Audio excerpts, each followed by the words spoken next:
In this video, I'm going to go through a step-by-step guide to calculating holiday entitlement for part-time workers. Hello, I'm Jenefer, I'm the founder of Silk Helix, and we are a HR consultancy supporting small businesses with all things HR and employment law so they can get on with growing their business. So part-time holiday entitlement can be really confusing, but there is a simple calculation. It's just knowing the calculation, knowing the decisions you've got to make, and then you can work through it for any part-time worker. So the first one is, are we going to do this in hours or days? If somebody is working the same length of days every week, then it's best to just do it in days. So let's say they work Monday to Wednesday, 9 to 5 each day. It's straightforward, it makes it easy for everyone, let's do it in days. If, however, they work 4 hours on a Monday, 6 on a Tuesday, 8 on a Thursday, then we're going to want to do it in hours because their days vary in length and therefore they're going to need to deduct their holiday entitlement in hours because it's going to impact which days they take their holiday. Then the next thing we need to know is, are we calculating with bank holidays included or excluded? Now, quite often we do full-time entitlement with bank holidays excluded because we know that if they work Monday to Friday and we're closed on a bank holiday, they're always going to take those days off. So it's easier just to say, you've got these days to take, plus you get the bank holidays on top of that. With part-timers, it's not always the case that the bank holidays will fall on a day they would normally work. And we need to make sure they get the equivalent holiday as a full-time worker. So my preference would always be to start the calculation with the bank holidays included. This also means that if you don't close on a bank holiday, if bank holidays are normal working days for you, then this calculation will also work for you. So our starting point is, what is the full-time entitlement? What are our full-time employees getting? And for the purposes of this video, I'm going to go with the statutory minimum entitlement, which is 5.6 weeks, and that's 28 days for somebody that's working 5 days a week. So if we've got a part-time person, and I'm going to do this in days and then in hours.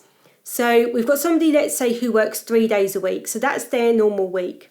So we would quite simply times 3 by 5.6. So 5.6 being the weeks of holiday, 3 being the number of days in a week, and that gives us 16.8 days full year entitlement. And just a note on rounding at this point, we can't round down because if we do so, then we're going to fall below the statutory minimum holiday entitlement because that's our starting point. We can keep it exactly as it is, so we can say to somebody, you've got 16.8 days to take, and let them work out how they take that 0.8 days.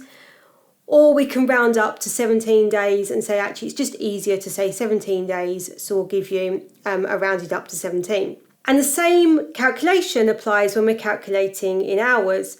So let's say somebody works 21 hours a week and the full-time entitlement is 5.6 weeks. So we would do 21 hours times 5.6, and that gives us 117.6 hours.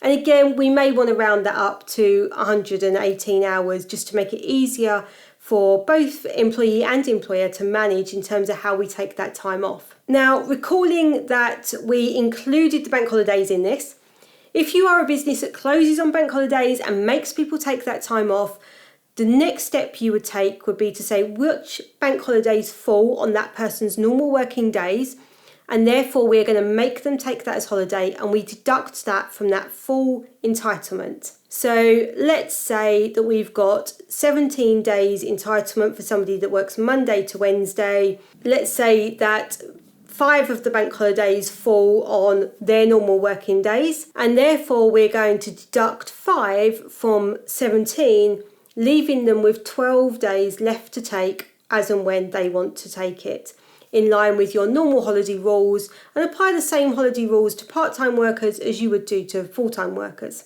Now, there is a possibility of slight variance with part-time workers here with bank holidays. So, for example, if bank holidays are a particularly busy time for you, you might decide that actually, instead of making them take the bank holiday, we'll get them to move their hours and work different days that week. And this is particularly going to be relevant if you've got somebody who varies their weeks. So they work different days on different weeks. They may find that they just do the same number of hours but on different days, and therefore the bank holidays don't need to be taken.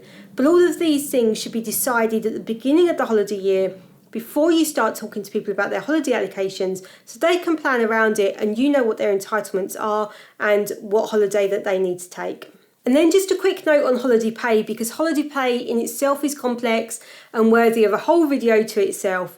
But fundamentally the rules are that if somebody is working regular hours with regular pay, so they work the same hours every week, they get paid for those hours, nothing else, then their holiday is just going to be their normal pay. They're going to continue to be paid as if they were at work. If you've got somebody whose hours of work vary, so let's say they've got overtime and therefore some weeks they'll work more hours, or their pay varies, so for example a commission scheme that they get paid in addition to their hourly rate, then their holiday entitlement is going to be paid at an average of their previous 52 weeks of earnings. This is to ensure that they're not at any loss by taking holiday.